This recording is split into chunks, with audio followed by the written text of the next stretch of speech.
custom American-made dial to go on it, made out of repurposed skateboard decks and other components utilized here at Towson Watch Company to complete the project and make it a fully functional watch dial. We're trying to start bringing more aspects of the manufacturing process stateside here and in-house, specifically at Towson Watch Company.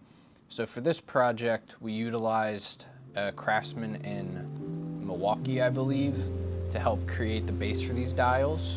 This was his first project ever doing anything in the watch realm. I had seen him and had some ideas in my head over the use of the materials that he produces, and after a brief conversation with him, he told me that he thought it would be a really fun project and something he'd like to get involved with.